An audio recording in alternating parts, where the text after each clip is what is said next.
Hello everyone. आज हम पढ़ेंगे प्रायद्वीपीय भारत का अफवाह तंत्र। इससे पहले वाले वीडियो में हमने पढ़े थे सिंधु अफवाह तंत्र, गंगा नदी तंत्र, ब्रह्मपुत्र नदी तंत्र। आज हम पढ़ेंगे प्रायद्वीपीय भारत का अफवाह तंत्र।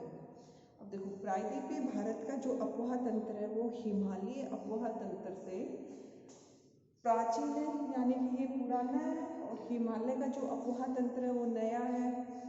पश्चिमी घाट, ये देखिए, ये पश्चिमी घाट जब हमने प्रायद्वीपीय पठार पढ़ा था उसमें हमने पढ़ा था कि पश्चिमी घाट प्रायद्वीपीय अफवाह तंत्र में जल विभाजन का कार्य करता है, यानी कि इसके पूर्वी ढाल पे निकलने वाली नदियां बंगाल की खाड़ी में गिरती है और इसके पश्चिमी ढाल से निकलने वाली नदियां अरब सागर में गिरती है। तो इस तरह से पश्चिमी घाट प्रायद्वीपीय भारत में मुख्य जल विभाजक है। प्रायद्वीपीय जो अफवाह तंत्र है, प्रायद्वीपीय जो पठार है, उसका हम ढाल देखें तो उसका ढाल सामान्यतः पूर्व या दक्षिण पूर्व की तरफ है। पूर्व या दक्षिण पूर्व की तरफ है। देखो, इसमें हम देख सकते हैं कि महानदी, गोदावरी, कृष्णा, कावेरी, वेगई, ये सब नदियां कहाँ गिरती है? पूर्व की तरफ बहते हुए बंगाल की खाड़ी में गिरती है। इसमें कुछ अफवाह भी हैं, जैसे कि नर्मदा और ताप्ती नदी, ये पश्चिम में गिरती है। अब देखो, इसमें भारत का जो प्रायद्वीपीय भारत का अफवाह तंत्र, उसको हम दो तरह से विभाजित करते हैं। एक तो अरब सागर, दूसरा बंगाल की खाड़ी में गिरने वाली नदियां।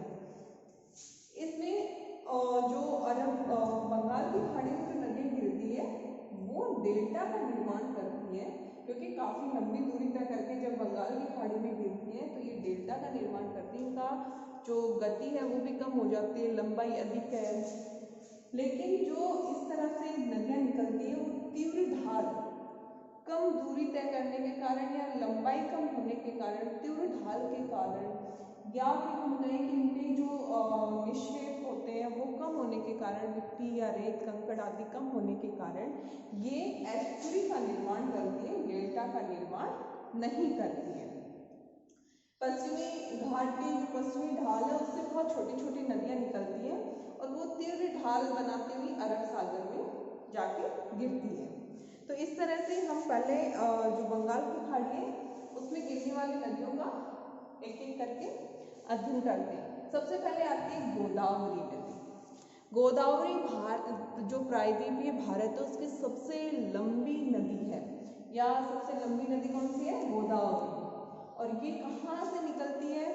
ये निकलती है नासिक जिले में पश्चिमी घाट पर स्थित त्र्यंबकम नामक पहाड़ी से। नासिक में पश्चिम घाट पर त्र्यंबकम नामक जगह से निकलती है। नासिक जिले में पश्चिमी घाट पर स्थित त्र्यंबकम नामक जगह से निकलती है। ये दक्षिण भारत की सबसे लंबी नदी है और इसको आयु, लंबाई तथा आकार के कारण इसको दक्षिण की गंगा या वृद्ध गंगा के नाम से भी जाना जाता है।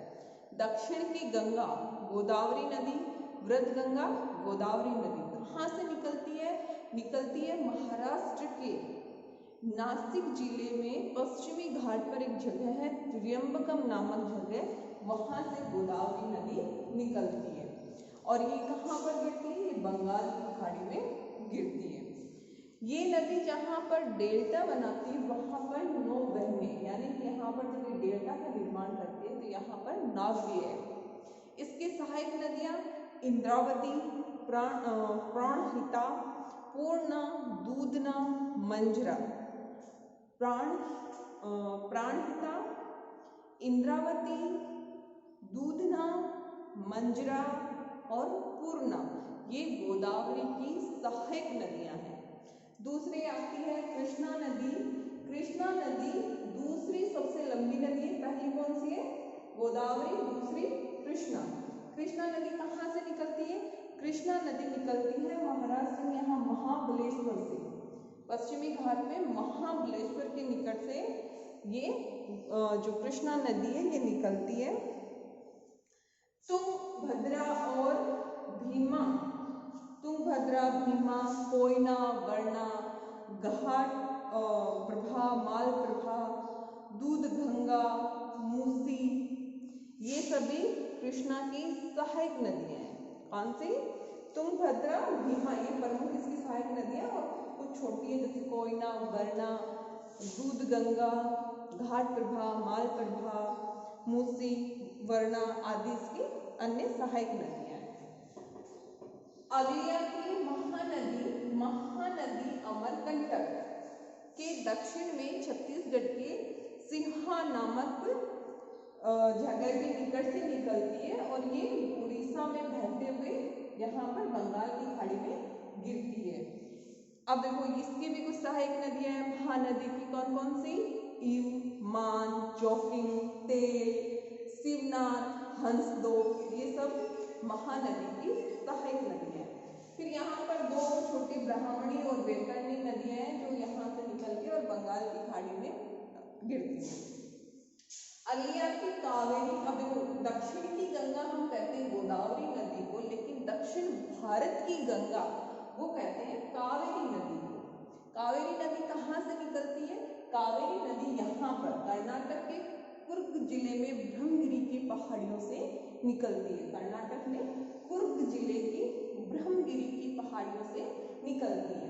कावेरी मुख्यतः कर्नाटक और तमिलनाडु में बहती है, जिसमें 41% कर्नाटक में इसका अपुहा क्षेत्र है और जो बाकी बचता है 56% जो इसका अपुहा है वो है तमिलनाडु में, लेकिन ये 3% इसकी जो सहायक नदी है काबिनी, ये 3% केरल में।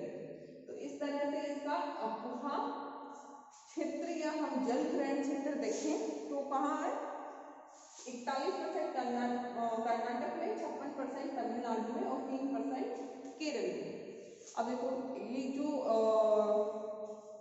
कावेरी नदी है इसका जो ऊपरी भाग है ये जल ग्रहण करता है दक्षिणी पश्चिमी मानसून से, और जबकि इसका निचला जो क्षेत्र है वो ये जल ग्रहण करता है उत्तरी पूर्वी या लौटते मानसून से।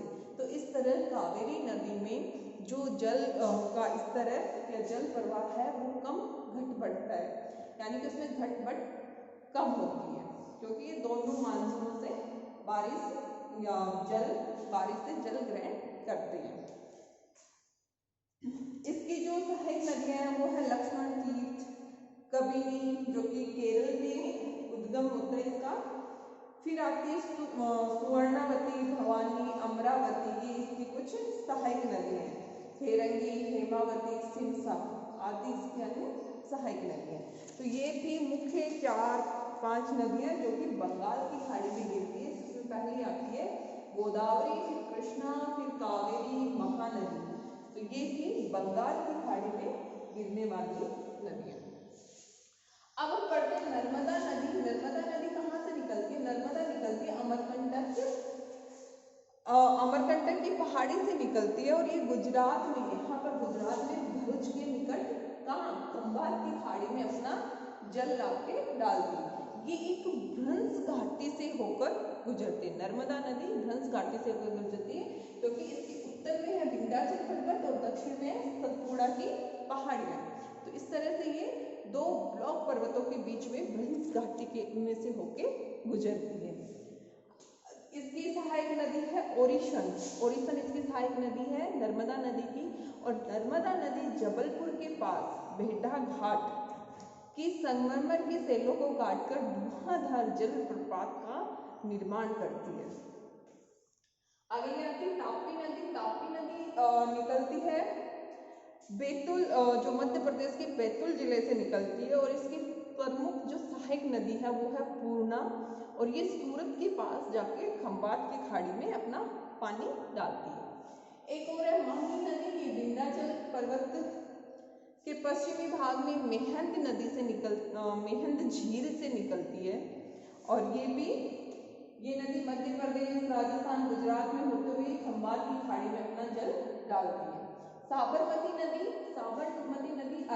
उदयपुर में अरावली की पहाड़ियों से निकलती है, और ये राजस्थान से होते हुए गुजरात अब देखो साबरमती नदी के किनारे गुजरात के 2 प्रमुख शहर जिसमें अहमदाबाद और गांधीनगर दोनों साबरमती नदी के किनारे बसे हुए और ये गुजरात में बहते हुए यहाँ पर खंबात की खाड़ी में अपना जल डालती है।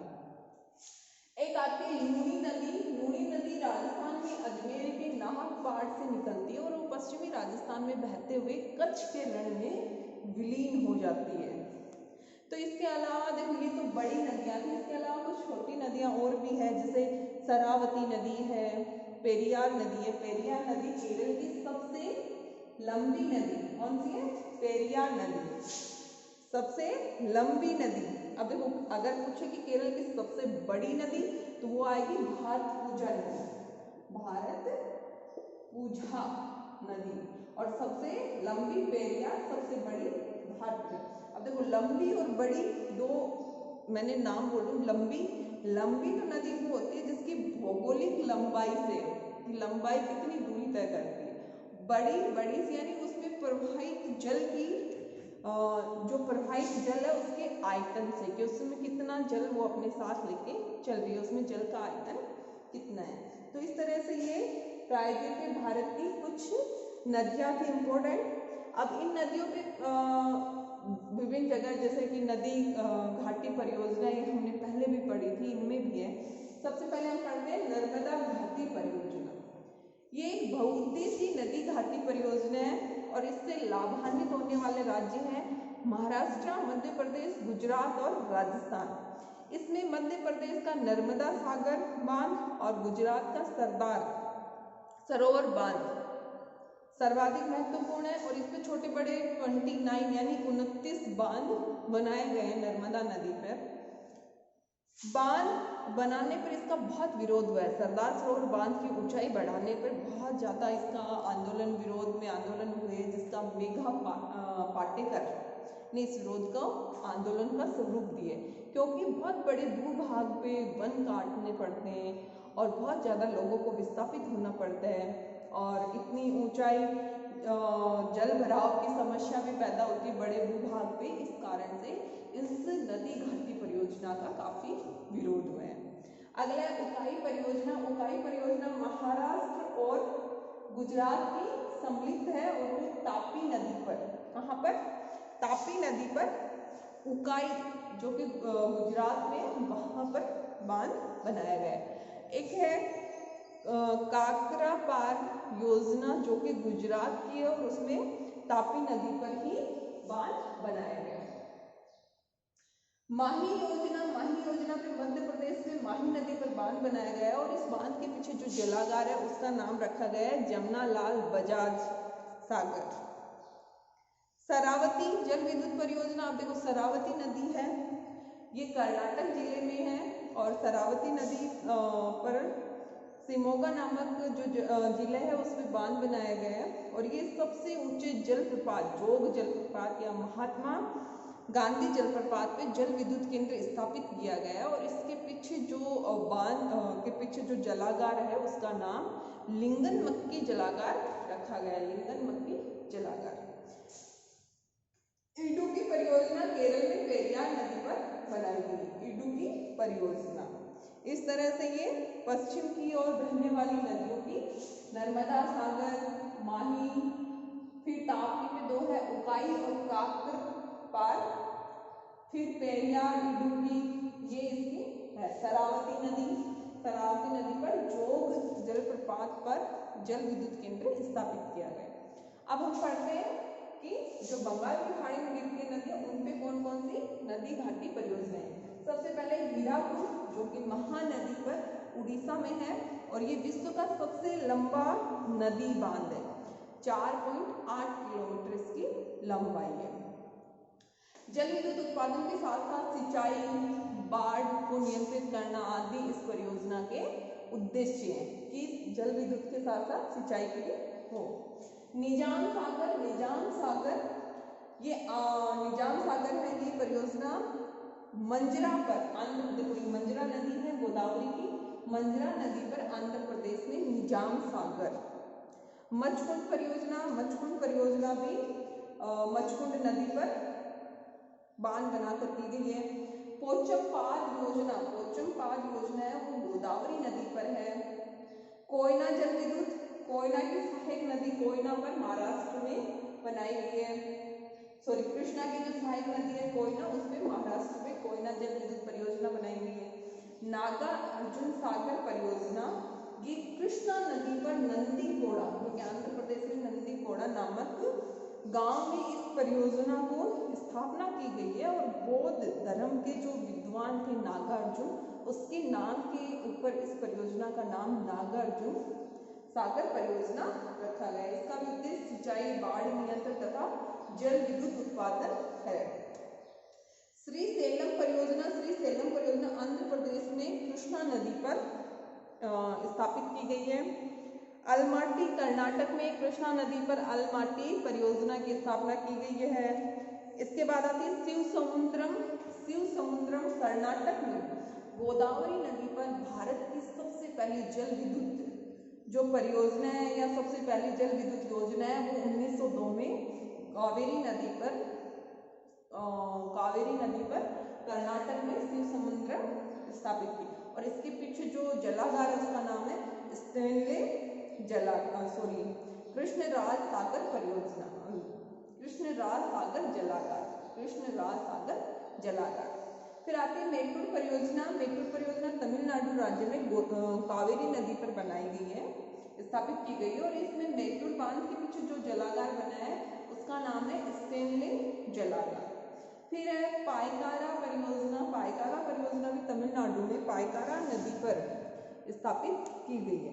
तो इस तरह से हमने कुछ नदी घाटी परियोजनाएं, जिसमें हीराकुंड है, मंजरा में निजाम सागर है, पोचमपाद है, फिर कोयना है, कृष्णा में नागार्जुन सागर है, कावेरी में शिव समुद्रम है, और फिर मेट्टूर बांध है जो कि तमिलनाडु में, शिव समुद्रम कर्नाटक में है, पायकारा है, इसी तरह पापनासम है जो कि ताम्रपर्णी, तमिलनाडु की ताम्रपर्णी नदी पर ये परियोजना स्थापित की गई है।